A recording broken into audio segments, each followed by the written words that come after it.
নমস্কার বন্ধুরা, সবাইকে স্বাগত সুচেতা টেস্টি রান্নায়। আজকে আমি নিয়ে চলে এসেছি খুব সহজে, খুব অল্প তেলে, খুব অল্প মশলায় কিভাবে সুস্বাদু মাটন রান্না করা যায়। এক কথায় হচ্ছে ব্যাচেলার মটন। হাতে সময় কম কিন্তু মাংস রান্না চাই, তাদের ক্ষেত্রে এই রান্নাটা একদম পারফেক্ট। এখানে প্রেশার কুকারে অল্প তেল, 50 গ্রামের থেকেও কম সর্ষের তেল আর কিছু গোটা গরম মশলা, তেজপাতা ফোড়ন দিয়েই তেল গরম হলেই আমি পেঁয়াজ কুচিয়ে দিয়ে দিলাম। পেঁয়াজটা যে খুব লাল করে ভাজতে হবে তা নয়, দেখুন জাস্ট হাফ ভাজা হয়েছে।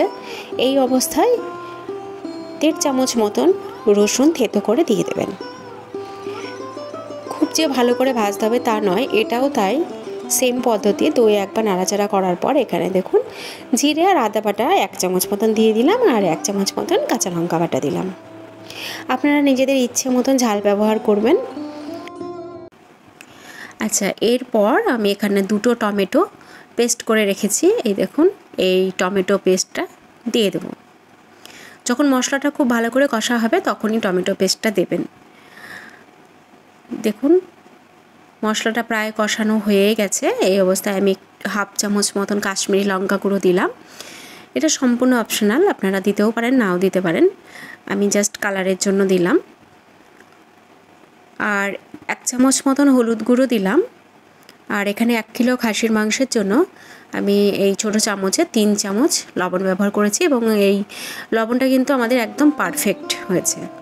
আর এখানে কিছু আলু অ্যাড করে দিলাম। আলুগুলো কিন্তু আমি আগের থেকে ভেজে রাখিনি, ভাজার কোনো দরকার নেই, এই মশলার মধ্যে দিলেই হয়ে যাবে। ব্যাস আলুটা একবার নাড়াচাড়া করেই মাংসটা এর মধ্যে দিয়ে দেবেন। তাহলে মাংস, মশলা আর আলু একসাথে ভালো করে কষিয়ে নেবেন। যেহেতু মাংসের মধ্যে এখানে চর্বি আছে তাই আর তেলের দরকার নেই, আমি প্রথমে যে তেলটা দিয়েছি সেই তেলেই আমার রান্নাটা হয়ে যাবে। এরপর মাঝে মাঝে ঢেকে দেবেন আর মাঝে মাঝে নাড়াচাড়া করবেন, নাহলে তলায় লেগে যেতে পারে, সেই জন্য। দেখুন অনেকটা কিন্তু জল বেরিয়ে গেছে যেহেতু লবণ দেওয়া আছে, সেই জন্য।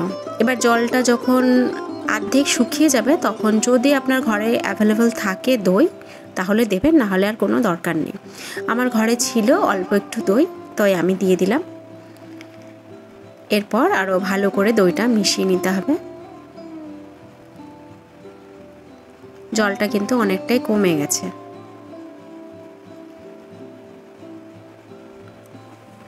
এরপর এখানে অল্প একটু জায়ফল আমি গ্রেড করে দিচ্ছি। জায়ফল কিন্তু বেশি দেবেন না, এটা ঘরে থাকলে দেবেন, অ্যাভেলেবেল থাকলে, না হলে দেওয়ার দরকার নেই, কারণ বেশি হলে কিন্তু তিতো হয়ে যাবে।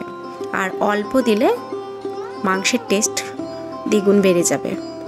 আর 4টে লঙ্কা দিয়ে দিলাম, যদি আমাদের কারো দরকার হয় ঝালের তাহলে আমরা পরে এই লঙ্কা গুলে নিতে পারবো। ব্যাস আর কোনো কিচ্ছু দেওয়ার নেই।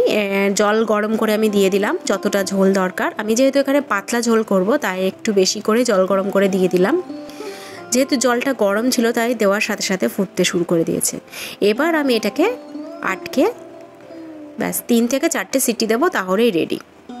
আপনারা এই রান্নাটা করে দেখবেন, অসাধারণ টেস্ট হয়। আমাকে রান্না করে অবশ্যই জানাবেন আপনাদের কেমন লাগলো।